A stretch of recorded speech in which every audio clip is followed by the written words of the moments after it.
Lord Kador Vryn stood at the observation deck of his orbital estate, watching the blue-green planet below with the same detached interest he gave most things.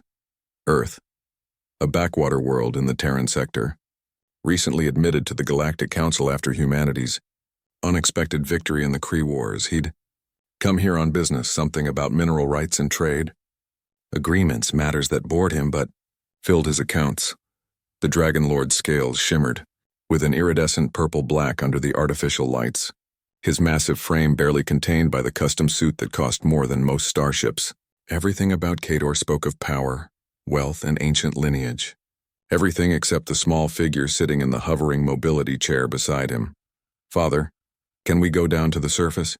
Tyrion's voice was soft, almost apologetic. "Please." Kador's golden eyes flickered to his son, his heir, his greatest pride and deepest shame intertwined. Tyrion had been born with a rare genetic condition that left his legs withered and weak, useless for a species that prided itself on strength and dominance. In dragon society, such afflictions were hidden away, whispered about in pitying tones. "We have the gala aboard the Nebula's crown tonight," Kador said, his voice a deep rumble. "Important people, Tyrion. People who matter. But I wanted to see the humans, really see them. Not just on screens."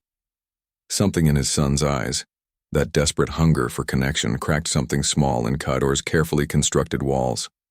Against his better judgment, he nodded. 1 hour. Then we leave." The restaurant Kador chose was beneath his usual standards, a small establishment in New Seattle called the Starlight Diner. It had received some galactic tourism award, though Kador suspected bribery more than quality. The interior was cramped by his standards, filled with humans of various sizes and colors, their laughter and chatter creating a chaotic symphony. A human female approached their table, her smile genuine despite the way other patrons stared at the Dragon Lord and his son. She was unremarkable by dragon standards, small, fragile-looking with warm brown skin and dark curls pulled back in a practical ponytail. Her name tag read, Mira Lane. "Welcome to Starlight Diner," she said, her voice carrying an unexpected warmth. "I'm Mira, and I'll be taking care of you tonight." Her eyes met Kador's without flinching, unusual for most species when confronted with a Dragon Lord's gaze, then dropped to Tyrion. Instead of the pity Kador had seen countless times, her smile widened. "And what's your name, young sir?" "Tyrion," his son replied, sitting straighter in his chair. "Tyrion Vryn. Well, Tyrion Vryn, we have the best chocolate nebula shake in the entire sector. Think you can handle it?" Tyrion's eyes lit up. "Really? Really? Extra whipped cream?" "Yes, please." Kador watched this exchange with growing unease. He wasn't accustomed to people addressing his son directly, treating him as a person rather than an embarrassment or curiosity. The evening progressed smoother than expected. Mira moved through the restaurant with practiced efficiency, but she kept returning to their table, engaging Tyrion in conversation about everything from Earth's oceans to the latest holodramas. She didn't talk down to him or treat him as fragile. She treated him as an equal. When the dinner rush slowed, music began playing from speakers, something upbeat and distinctly human. Several patrons stood, moving to an open space near the windows, beginning to dance. Tyrion watched with such longing that it physically hurt Kador to witness. Then Mira appeared beside their table again, slightly out of breath from serving. "You know," she said to Tyrion, "I'm terrible at this new dance everyone's doing.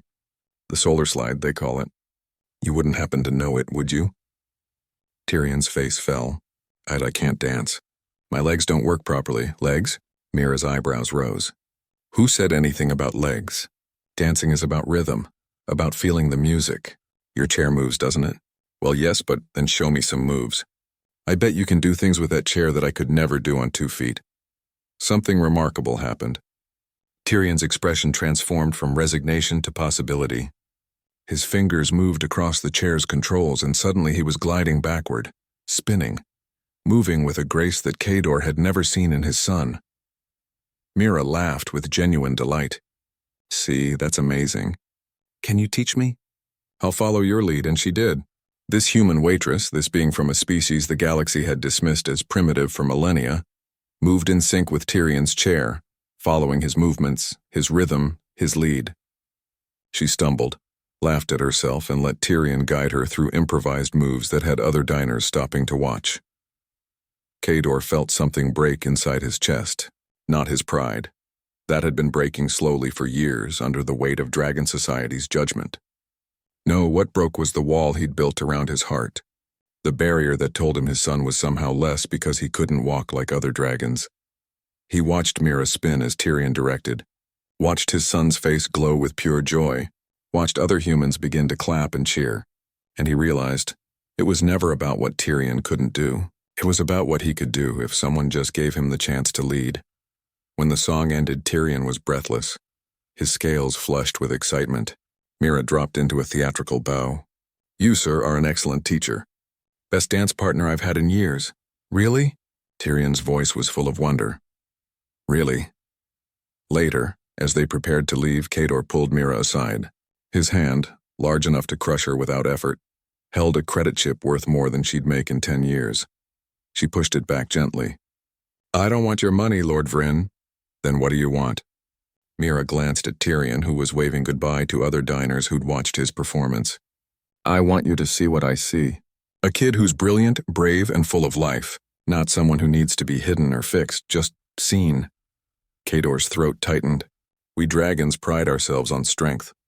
Strength comes in many forms," Mira said quietly. "Sometimes it takes more courage to be kind than to be powerful. Your son has both. Question is, do you?" The gala aboard the Nebula's crown was everything Kador expected. Boring, pretentious, full of people who measured worth in credits and titles. He made his excuses early, claiming urgent business. Instead, he took Tyrion back to Earth, back to a small diner where a human waitress had shown him what it meant to truly see someone. "Father?" Tyrion asked as they entered the Starlight Diner again. "Why are we here?" Kador looked at his son, really looked at him, and smiled. "Because I want you to teach me to dance." Mira's face, when she saw them, was worth more than all of Kador's wealth combined. Humanity hadn't just surprised the galaxy by winning a war. They'd done something far more impressive. They'd remembered that kindness was the greatest strength of all, and one waitress had changed a dragon lord's world, one dance move at a time.